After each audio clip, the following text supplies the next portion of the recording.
Welcome. Indirect to direct speech.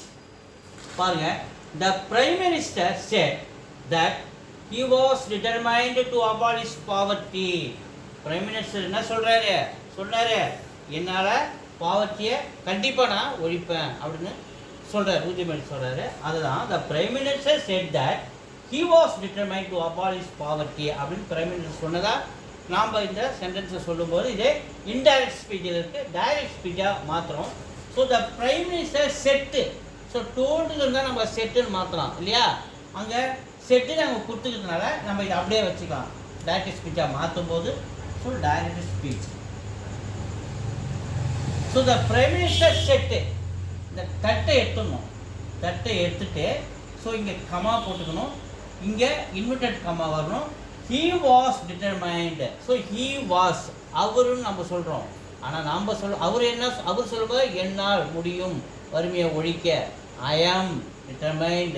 He என்ன மாதிரி I, வாஸோடைய present tense am. So am தான் பாஸ்ட் டென்ஸாக வாஸ்ன்னு மாதிரி. So I am determined to abolish poverty அப்படின்னு பிரைம் மினிஸ்டர் சொல்கிறார். ஸோ இதை டைரக்ட் ஸ்பீச்சாக மாற்றுறேன். The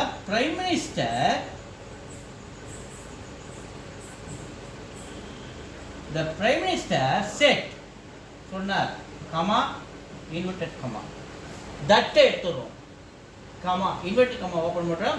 ஐ ஆம், ஹீ வந்து ஐயாவும் வாஸோட present tense am. So I am determined,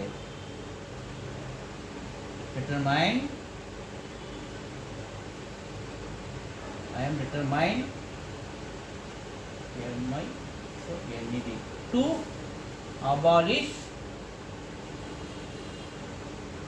poverty.